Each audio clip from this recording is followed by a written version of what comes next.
Sempre que a gente fala de corrente alternada, automaticamente a gente já fala de frequência, porque a corrente alternada é uma variação de tensão elétrica. E essa variação é definida pela quantidade de variações por um tempo. Nessa imagem que eu coloquei aqui, você pode ver uma onda, né, onde ela vai subir e vai descer até um certo limite. Quando nós estudamos lá a corrente alternada, nós definimos aqui que a tensão dela, dessa corrente alternada, seja 12 volts, 110, 220, é esse pico aqui, né? Então, aqui a gente teria 0 volts, aqui a gente teria, vamos supor, 220, mais 220 volts, e aqui embaixo, menos 220 volts. Então, essa alternância entre 0, o topo positivo, desce, 0 de novo, o topo negativo, ou vale, né? Então, a parte mais baixa e depois ele volta até 0. A frequência ela é determinada pela quantidade de vezes que ocorre esse ciclo, 0 até a crista, que é o topo, volta, 0 novamente, até a parte mais baixa, que é o vale da onda, e de novo até 0. Então, esse 0, topo, 0, vale e 0 é a frequência dessa onda. Isso é, a quantidade de vezes que essa onda vai fazer isso em 1 segundo vai determinar a frequência dela. A rede elétrica que a gente utiliza no Brasil, ela é 60 Hz. Isso é, a onda ela vai do 0 ao 220 positivo, ao 220 negativo e ao 0 novamente, ela vai fazer isso 60 vezes por segundo. É como se eu ligasse um equipamento, desligasse, invertesse a polaridade e depois desligasse novamente e depois fizesse sempre esse ciclo, né? Então, desliga, positivo, desliga, negativo, desliga. Esse é o ciclo da frequência.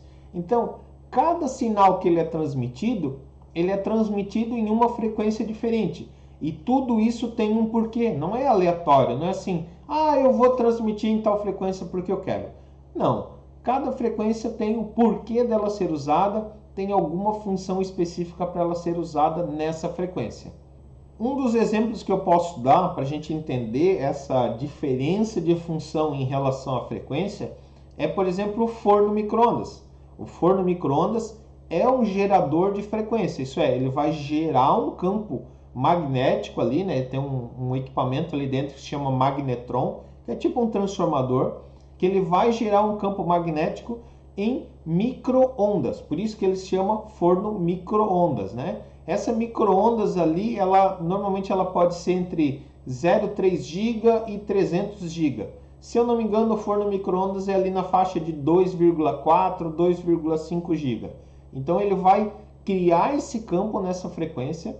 Essa frequência vai ser capaz de começar a movimentar as moléculas de água dentro do alimento. Olha só que louco. Então 2,4 GB, eu atingindo o alimento, eu consigo fazer com que a água dentro do alimento comece a vibrar. E ela começa a vibrar cada vez mais rápido, cada vez mais rápido. Essa vibração, ela precisa ser dissipada de alguma forma, né? A energia ela precisa ser dissipada e ela acaba sendo dissipada em calor. E isso daí acaba aquecendo o alimento.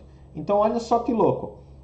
A gente produz uma frequência, joga sobre uma matéria, né? Ali a comida, vamos dizer, o alimento. Isso faz a molécula de água vibrar. Isso na frequência de micro-ondas, ali 2,4, 2,5 GB.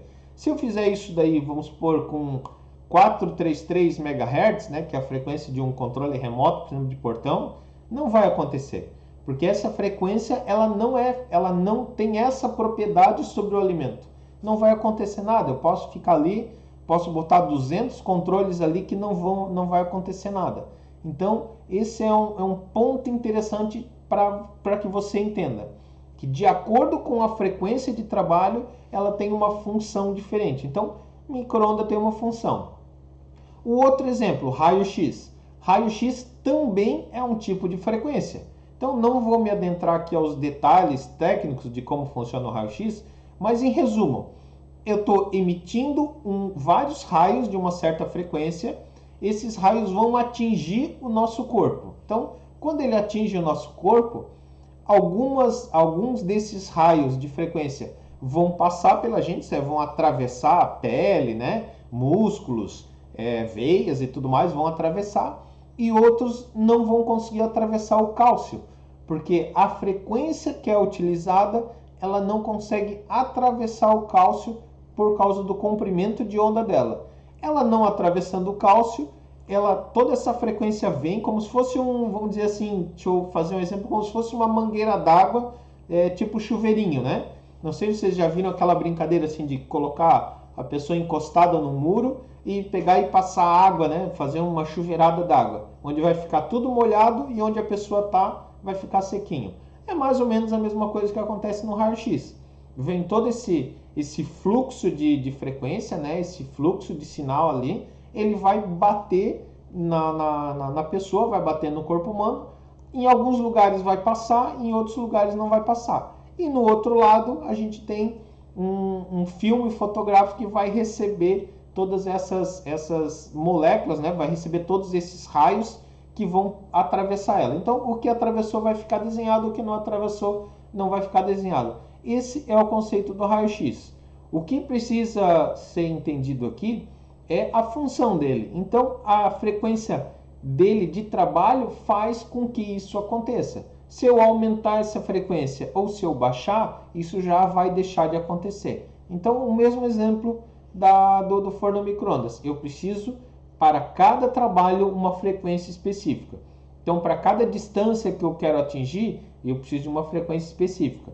Para cada tipo de corpo que eu quero atingir, eu preciso ter uma frequência específica. Então, a frequência vai variar de acordo com a utilização dela também.